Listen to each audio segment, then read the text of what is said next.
Okay, so hello and welcome back. So what we will discuss in this video is the Kirchhoff's second law. Kirchhoff's second law, and it is also called the Kirchhoff's basically voltage law.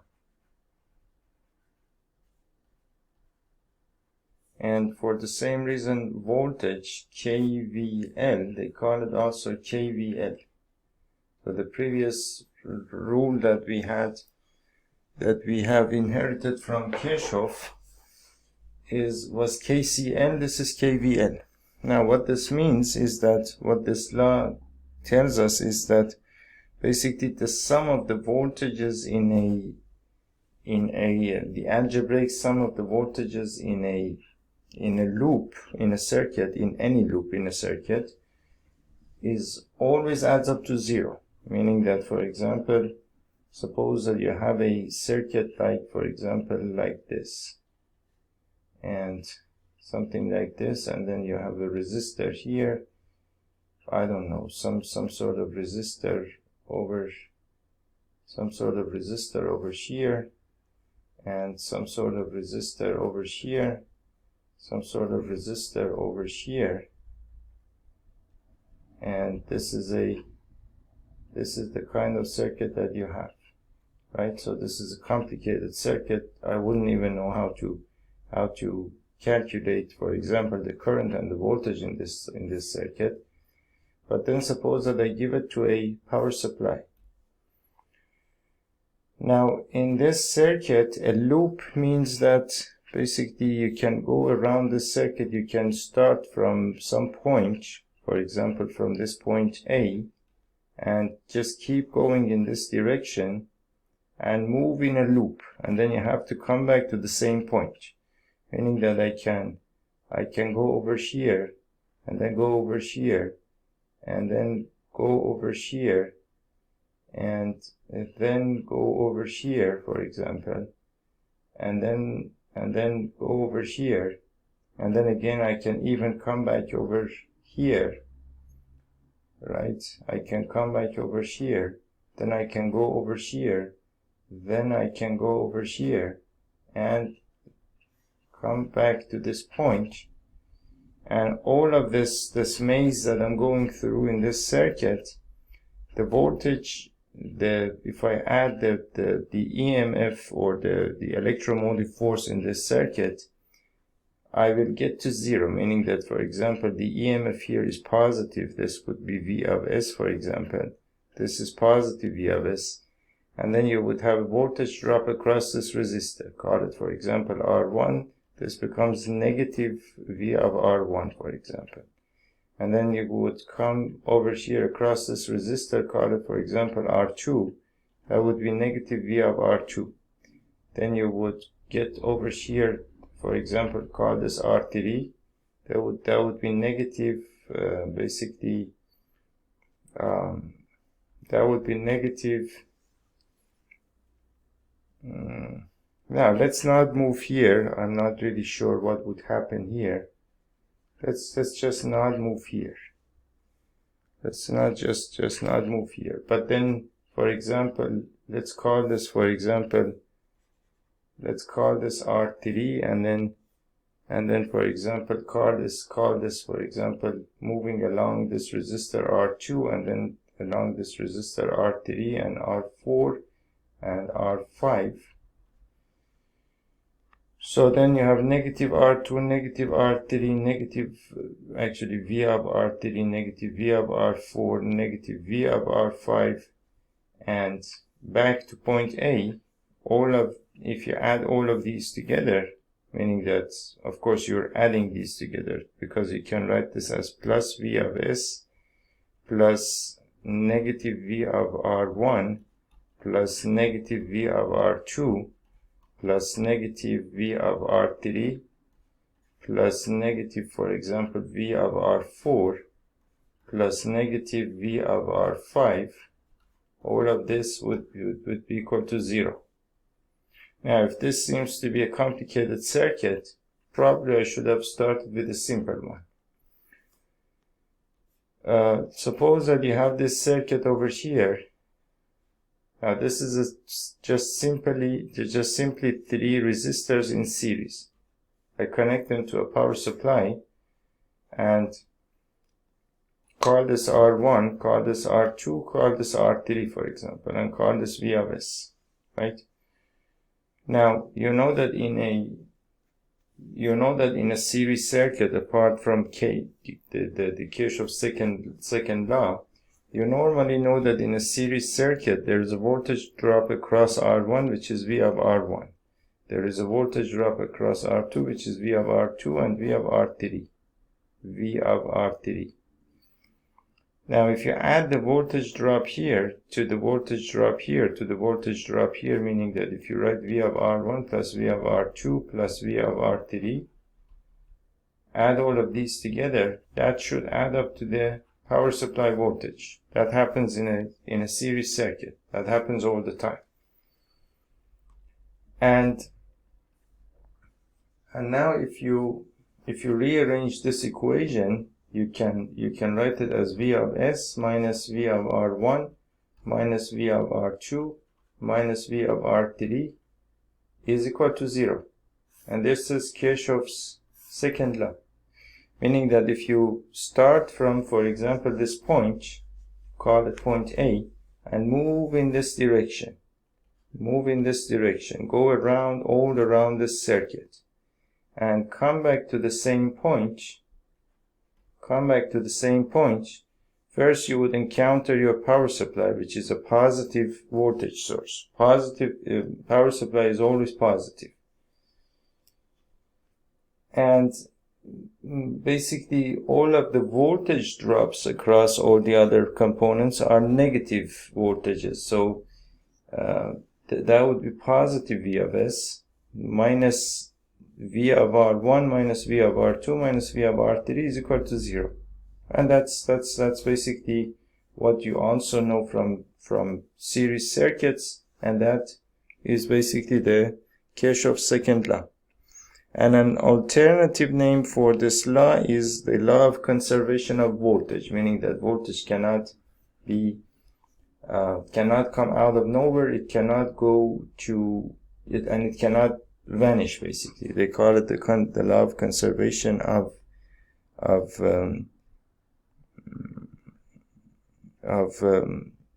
voltage, right? Now, let's do a simple example here.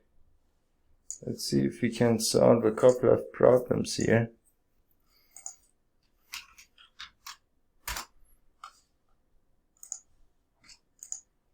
And so you have a diagram. We have a diagram over here that I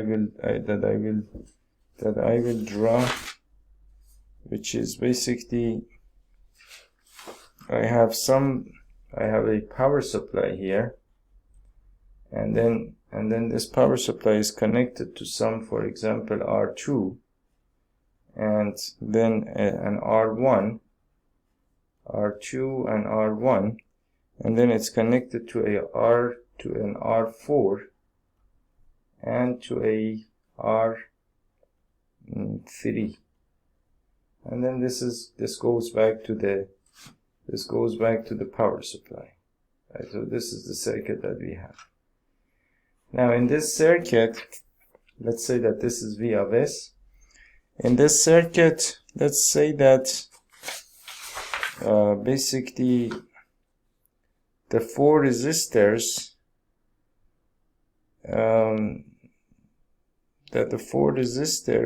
have the values, for example, 50 ohm, for example, 60 ohm, 70 ohm, and for example 80 ohm, right?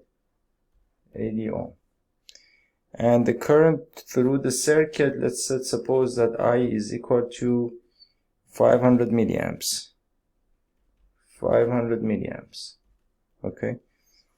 Now you want to know the supply voltage.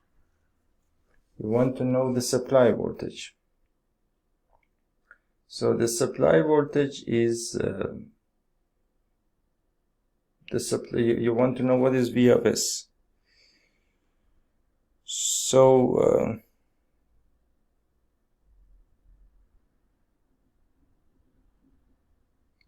so what you can do, so one way that you can calculate this is that, of course, you can calculate the R of equivalent of this circuit, meaning that you can write R of EQ is equal to, for example, R1 plus R2 plus R3 plus R4, which is basically because these resistors are series resistors, so you just add them together, you would get 50 plus 60 plus 70 plus 80, all in ohms, which is the same thing as 110 plus 150 is 260 ohms, right? 260 ohms. And then what happens is that now there is something about the rules of significant figures, and they are important in these circuits. Now you can see that, let's suppose that, for example,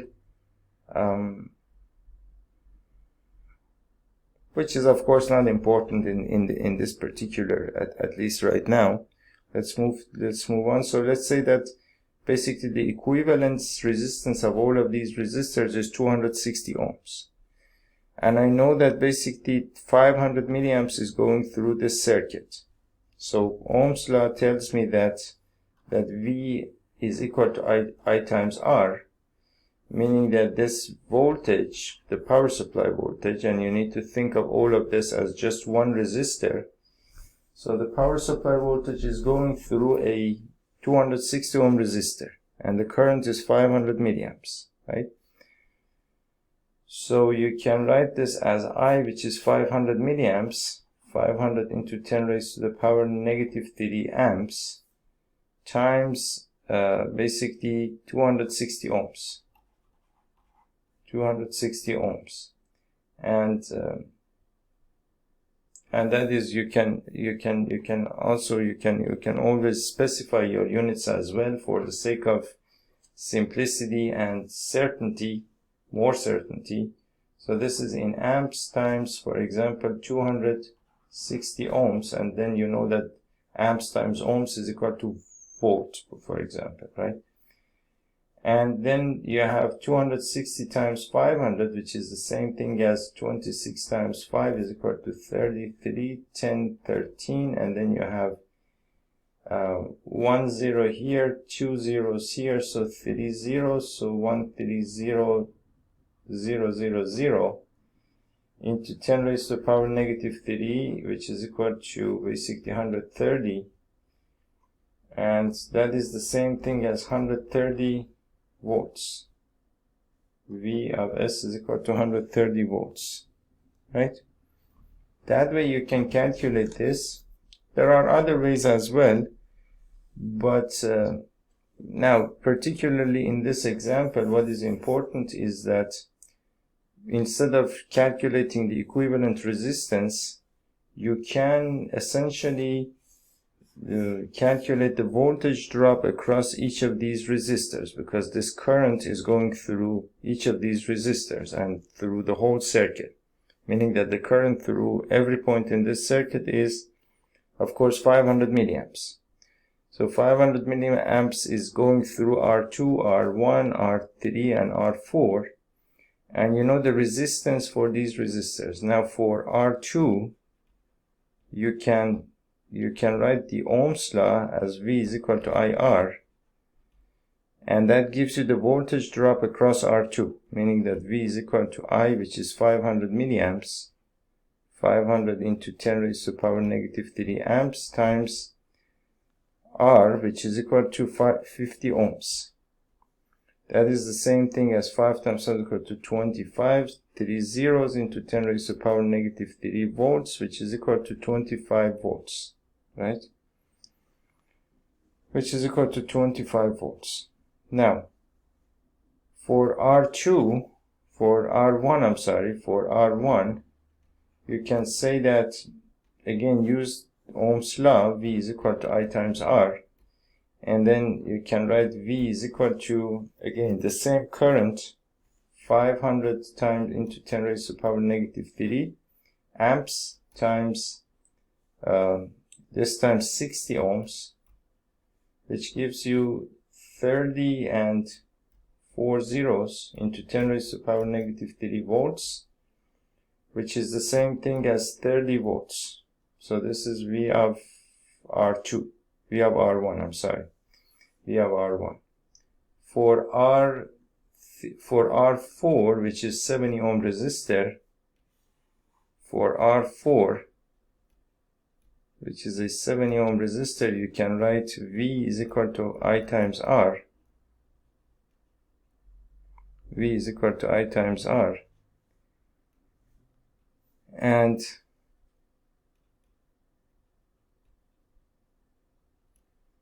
so V is going to be equal to, that gives you the voltage drop across R4. So that's 500 milliamps into 10 raised to the power negative 3 amps times 70 ohms, because R4 is 70 ohms. So that's the same thing as 35 zeros into 10 raised to the power negative 3 volts, which is equal to 35 volts. And for basically for R3, for example, which is a 80 ohm resistor, for R3, which is an 80 ohm resistor, you have V is equal to I times R. So V is equal to 500 into 10 raised to the power negative 3 amps times 80 ohm resistor, so 80 ohms, which is the same thing as 40 and 3 zeros into 10 raised to the power negative 3 volts, which is equal to 40 volts. Now the voltage of the power supply in this circuit adds up to the voltage drops across each of these resistors. I mean, across the voltage drops across these resistors added together. That's the Kirchhoff's second law. So, which means that I can write V of S is equal to V of R1 plus V of R2 plus V of R3 plus V of R4. So V of S is equal to, basically, V of R1 is equal to 30 volts. So this is 30, 25, 35, and 40. 30 volts plus 25 volts plus 35 volts plus 40 volts. And that is equal to 55, 85, 90, 90 plus 30 is equal to 130 volts. V of S is equal to 130 volts. So that shows you the concept. That shows you the concept and how this law basically works. But of course, as I showed you before, you can essentially apply this in any network of resistors or loads or whatever you might have, where there is a voltage drop. And then as long as you move in a loop and come back to the same point, then you can apply the same law in the same way. But it's important that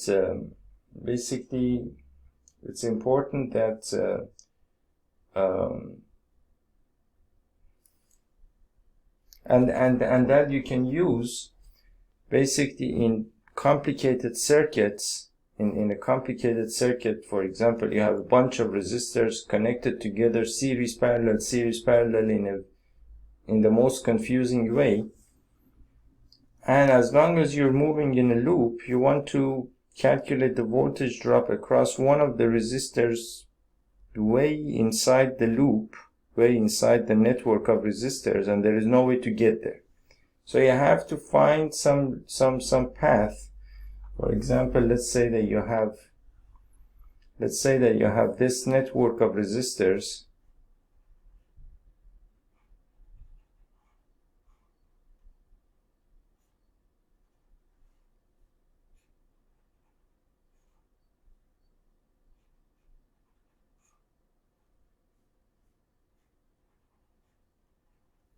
Now, there is no need to make it more complicated than this. You have this network of resistors, and you connect, for example, this end and this end to a power supply. You connect this end and this end to a power supply.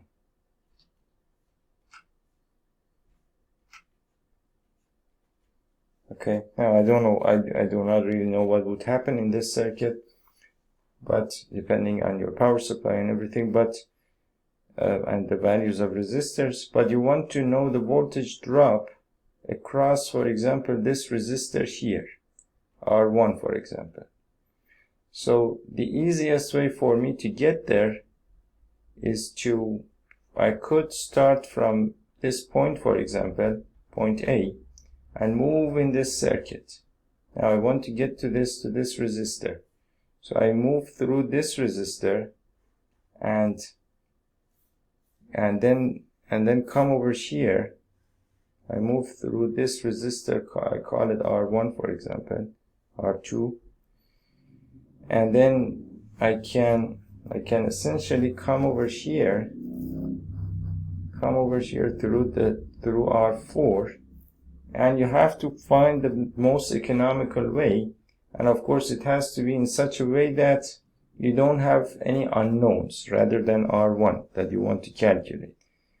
So I can move over here, and then I have to find my way back to the power supply. The best way to do that is to come through this resistor, call it, for example, R3, this one, this resistor over here.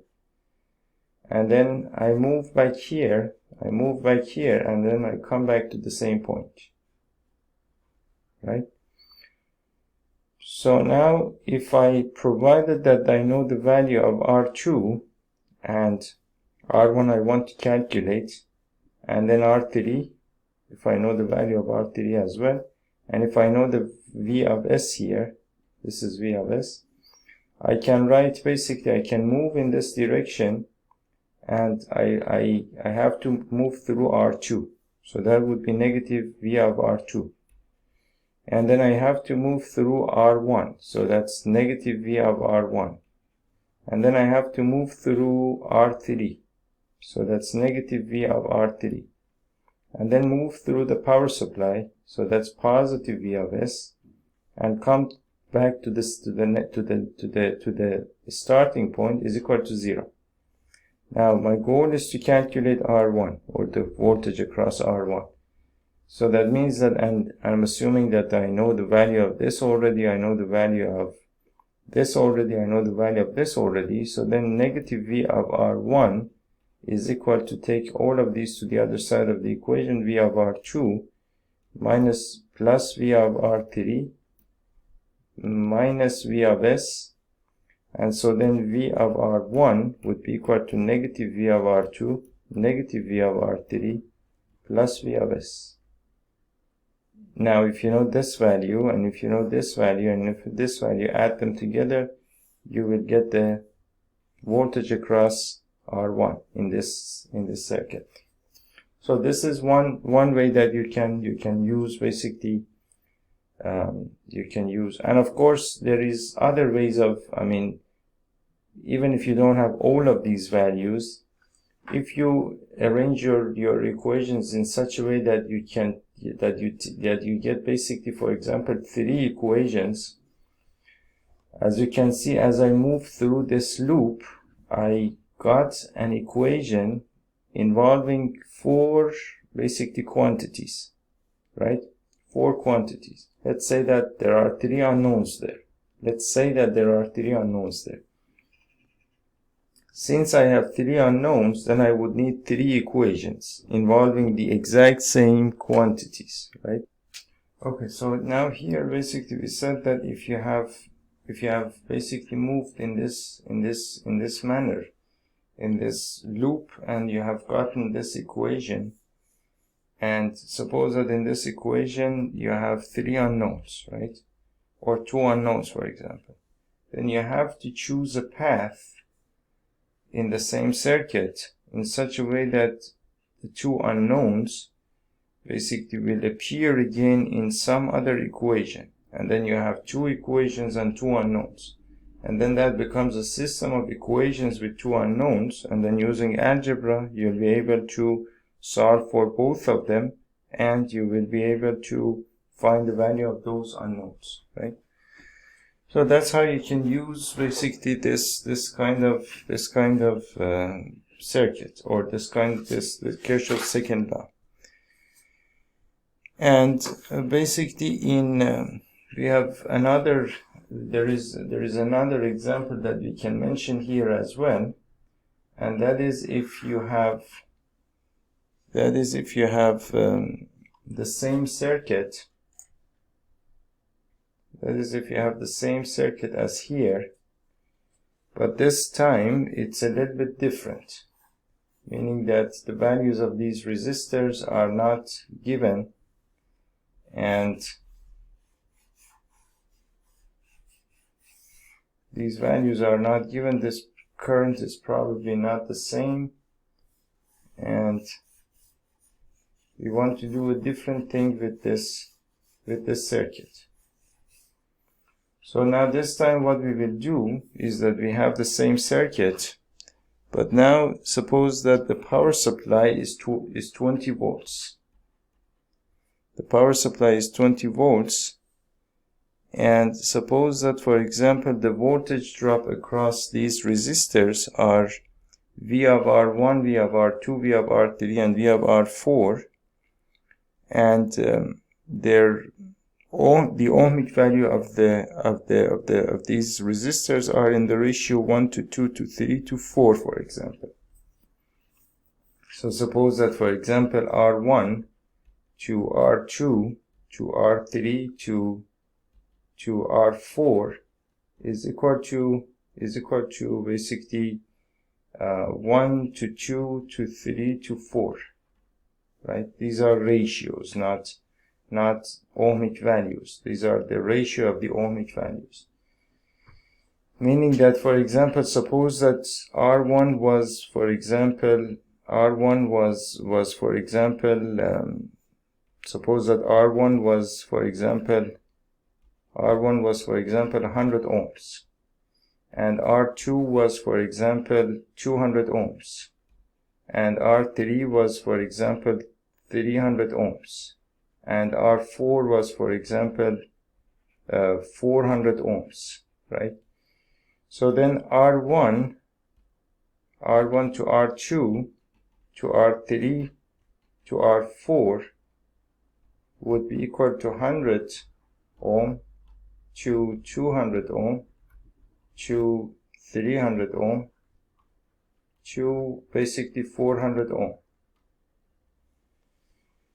And of course then you could basically cancel out the ohms, because in a ratio you don't keep the units, and then divide the whole thing, for example, by 100, in which case you would get 1 to 2 to 3 to 4, right? So that would be one possible scenario. And suppose that, for example, in the same, basically having the same ratio, let's say that you had R1 as 200 ohms, R2 as, for example, 400 ohms, R3 was basically 600 ohms, and R4 was, for example, 800 ohms. Then in this case as well, R1 to R2 to R3 to R4 would be equal to, ignoring the units, you would have 200 to 400 to 600 to 800, and dividing everything by 200, you would get basically 1 and 2 and 3 and 4. Again, R1 to R2 to R3 to R4 would be the exact same ratio, right? So it doesn't matter what sort of values you take for your resistors, as long as they are in the specified ratio. If the ratio is kept, then you can use any sort of resistors. And And basically what is basically interesting here is that basically the voltage drops across the resistors in a series circuit that is ultimately called a voltage divider network. So if you have these resistors over here, now of course I will go back to the example that we were doing up here. We'll go back there, but I want to show you something here about these resistors. And if you have these resistors over here connected to a power supply, R1, R2, R3, and V of S, of course, when you connect these resistors to this power supply, you would have some voltage drops across these resistors, and these voltage drops are proportional to the resistance value of those resistors. It's just proportional to the resistance value of those resistors, meaning that you would have basically, you can simply calculate the current through this circuit, right? Because you know that V is equal to I times R. And if I take the R of this R as the equivalent resistance of this circuit, R of, for example, EQ would be equal to R1 plus R2 plus R3, right? Plus R1 plus R2 plus R3. So then the voltage supply in this circuit, V of S, would be equal to the current times the equivalent resistance in this circuit, times R1 plus R2 plus R3. Which means that basically the current through this circuit is equal to V of S divided by R1 plus R2 plus R3. That is the current that goes through this circuit, right? Now, the current that goes through this circuit, and by the way, this, if I call this, for example, I of t, this would be I of t. Now, it's important to note that basically the current that goes through this circuit, since it's a series circuit, it's the same wherever you go in the circuit. It doesn't change. The value of this current is the same wherever you go in this circuit. Now, what that means is that then if you want to calculate the voltage drop across R1, for example, V of R1, that would be equal to basically the current through the resistor times the resistance of the resistor, meaning that I of t times R1, right? So now I of t is basically this value over here, V of S over R1 plus R2 plus R3 times basically R1 times R1, and that is V of R1. So that means that you can write basically V of R1 is the same thing as R1 to R1 plus R2 plus R3, right? R1 plus R2 plus R3, and then multiply that by V of S. So that means that the voltage drop across this resistor R1, becomes a fraction of the power supply voltage. You see over here, this is a fraction, and R1 divided by R1 plus R2 plus R3 is always a value less than 1, because R1 is always less than the sum of all of those three resistors. So this becomes some value less than 1, which means that you're multiplying your V of S by some value, for example, 0.3, for example. That's 3/10 of the power supply voltage is being dropped across R1. And then the same thing happens in R2 and R3 as well, meaning that you would get, for example, for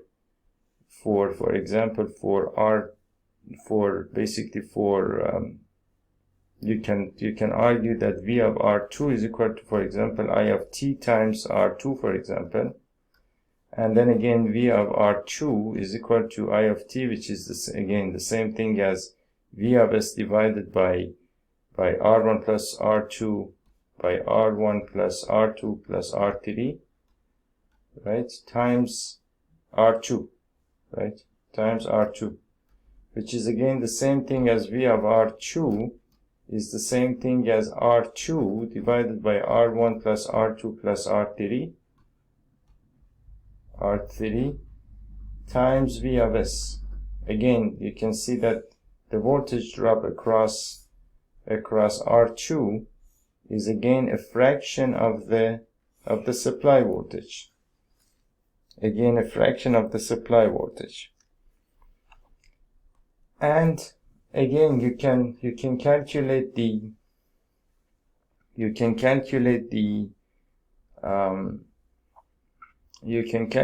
V of R3 as, by the same logic, you would get R3 divided by R1 plus R2 plus R3 times V of S.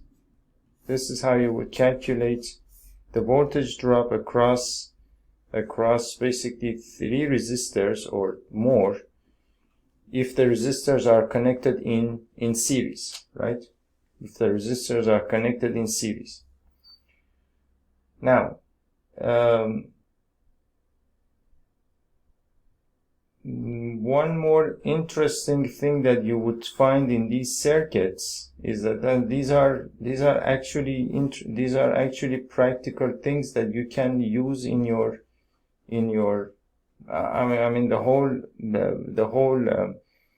intention behind all of these videos that I'm doing here is that, of course, I'm not teaching you, for example, electronics about atoms and molecules and electrons and that sort of thing. Of course, we will get there.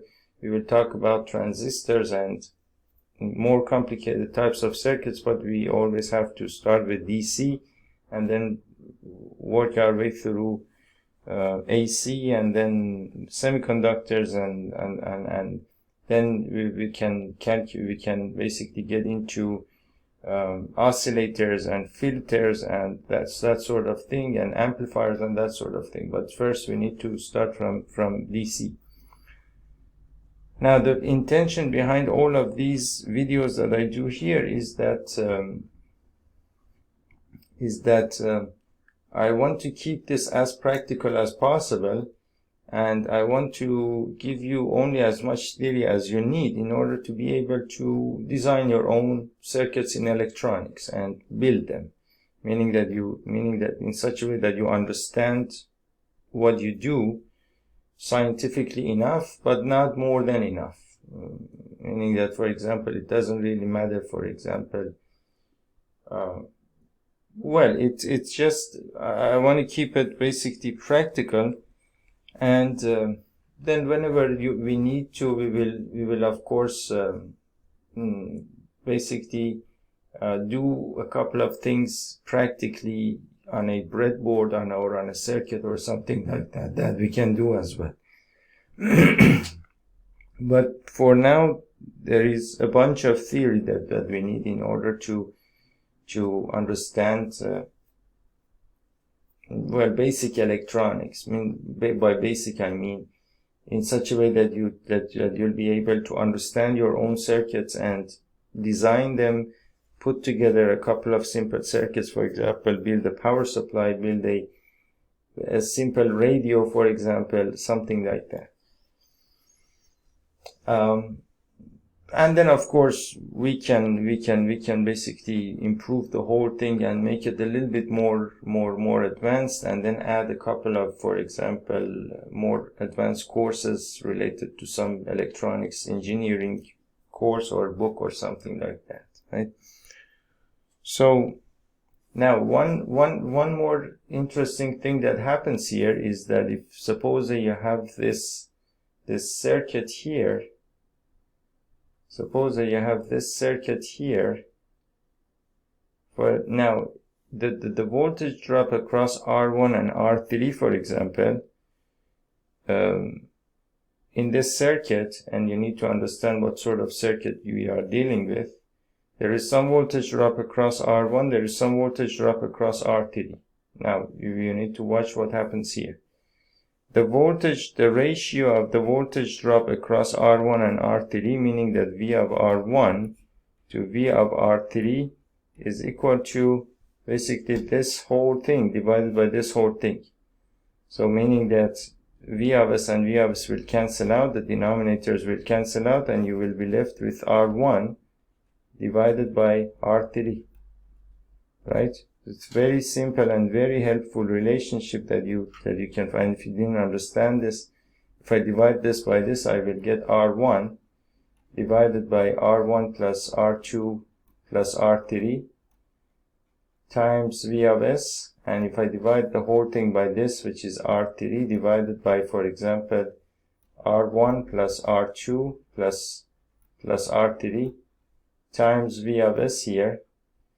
So then V of S and V of S will cancel out. These two denominators will cancel out. You'll end up with R1 and R3, the numerator and denominator. In the same way, and what that means is that the voltage drop across these two resistors depends on the ratio of these two resistors, right? It doesn't matter exactly what sort of resistors you choose. The ratio of them is important, and if the ratio is kept, then basically the voltage drop across the two resistors will also happen in the same ratio, right? So this is about ratios. If you pick basically explicit values for those resistors, then you can pick specific values for those voltages. But essentially, this is just a ratio, right? Now, in the same way, you can argue that, for example, V of R1 divided by V of, for example, R2, the ratio of the voltage drops across these two resistors is again equal to this one divide this side, the right hand side here, divided by the right hand side here. Again, V of S and V of S will cancel out, then the denominator and the denominators cancel out. You'll end up with R1 divided by R2. So you see how beautiful and how interesting that is, right? And again, you need to understand the ratio, the concept of ratio. If you don't understand the concept of ratio, I'm doing about 10, 15, 20 videos just about ratios, and in a few days time you will find them on my YouTube channel, so you can watch all of those videos. Those are all mathematics videos, and then once you understand that's simple mathematics, basic simple mathematics related to elementary school class 6, probably exactly class 6, and those need to be understood so that you will be able to use all of these practically in your work, right? Now, if I go back to basically the circuit over here, basically the problem that we wanted to solve was that basically, now this is a ratio, and we said that the power supply voltage is basically 20 volts. The power supply voltage is 20 volts, and these resistors are in these ratios. And hopefully now you understand what happens about the ratios and this whole story over here, right? And so what that means is that now what we want to do is that basically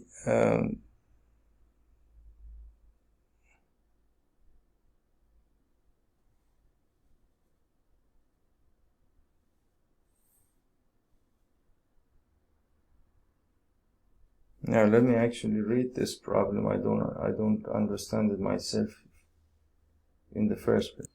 Okay, so now basically we know that these resistors are in this ratio to 1 to 2 to 3 to 4, and you know the power supply voltage is 20 volts.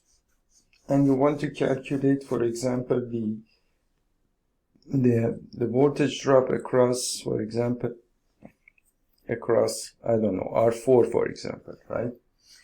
Now, what you can do is that to calculate the voltage across any of these resistors, of course, you need basically the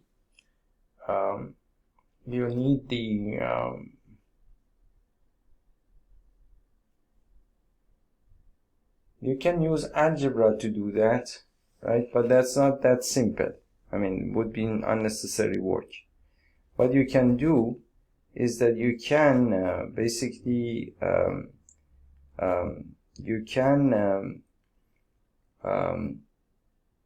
give these resistors some imaginary basically resistances in the same ratio, but it has to be in the same ratio. Meaning that, for example, you can say that let's pick for R1, let's call it, for example, 1 ohm. R2, the same ratio would be 2 ohm, meaning that it's 2 times R1. And let's say that R3 is equal to 3 ohm, which is 3 times R1. And let's say that R4 is equal to, for example, 4 ohm, which is 4 times R1, right? Now the resistance values that I have chosen, of course that's arbitrary, you can choose anything that you want, but they have to be in the same ratio. Now once you do that, you can calculate once you have some values, some specific values for these resistors, you can calculate the equivalent resistance in this circuit, meaning that you can write R of, for example, EQ is equal to R1 plus R2 plus R3 plus R4, which is equal to 1 ohm plus 2 ohm plus 3 ohm plus 4 ohm, which is the same thing as 6 plus 4 is equal to 10 ohm. Now you know the basically R of EQ, R of equivalent, and you know the voltage, the power supply voltage. So now you can calculate the current through the circuit. So then the current through the circuit is I is equal to V to R. Simple Ohm's law. And so I is going to be equal to I of T, for example, or I doesn't really matter, it's the same everywhere, is equal to basically 20 volt by 10 ohm, which gives you basically 2 amps, right?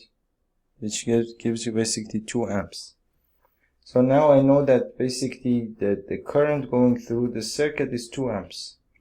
Now that I know the current, so now I know that the voltage going through the voltage is 20 volts and the current is 2 amps.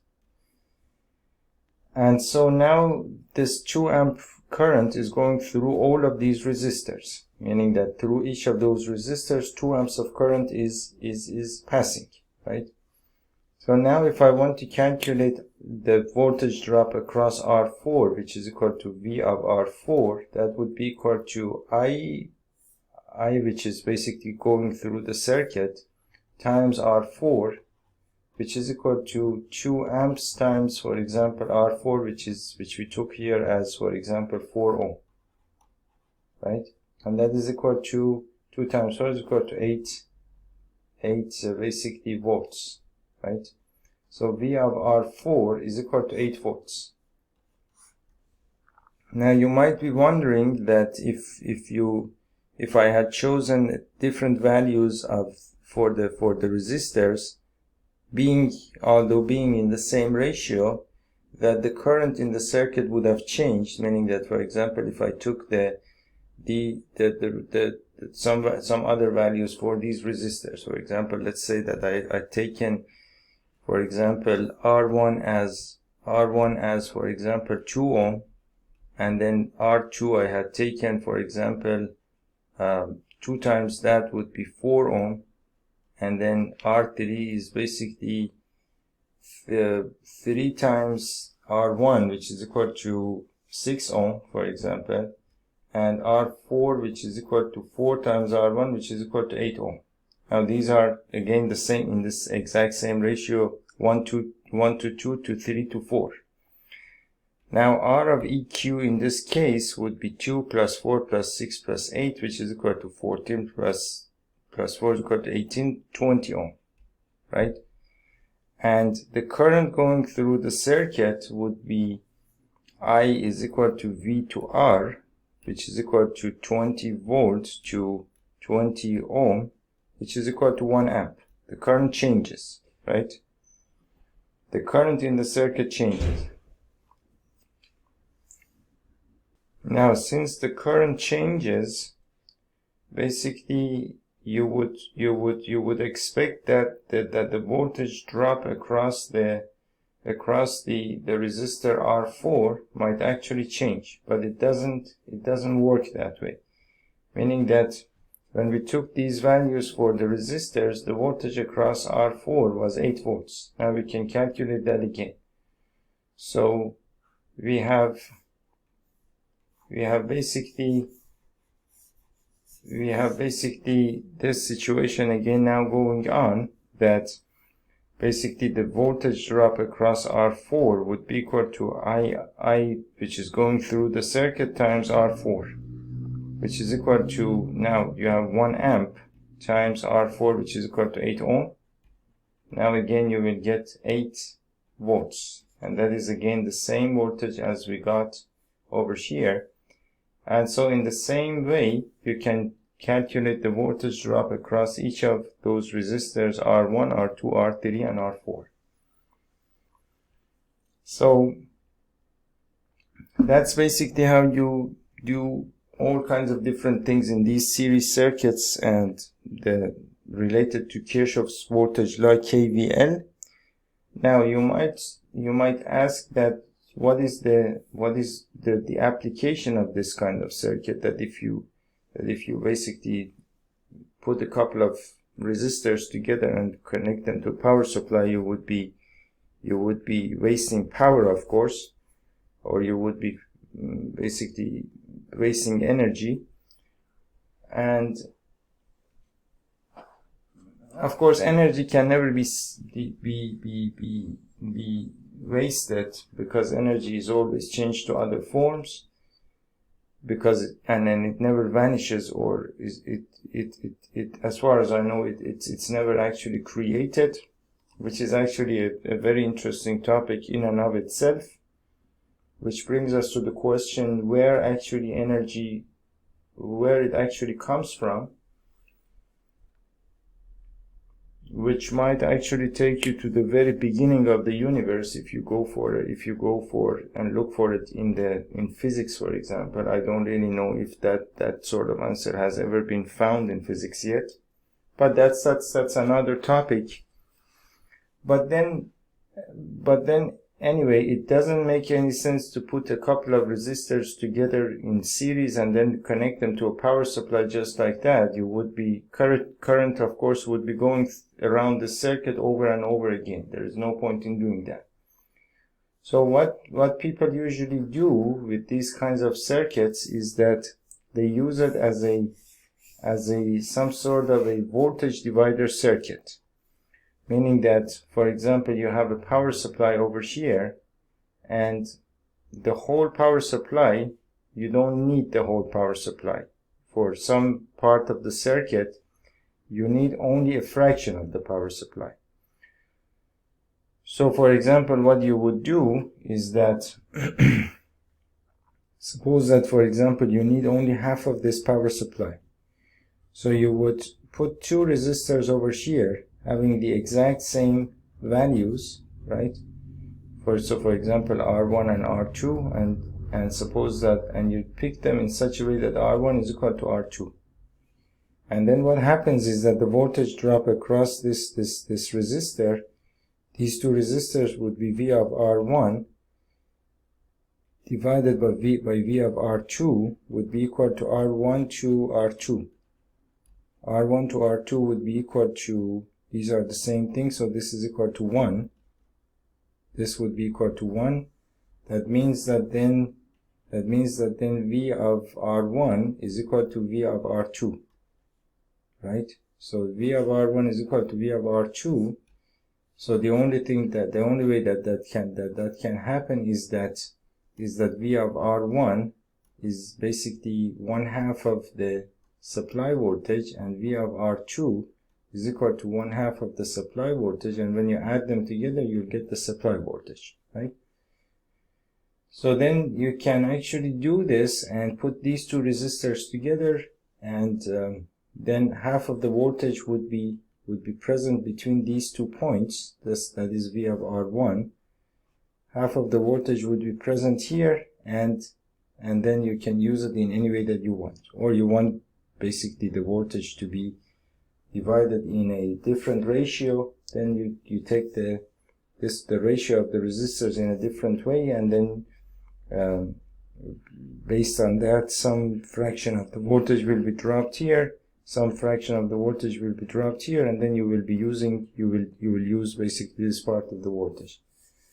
So then this circuit by nature is called basically a voltage divider circuit.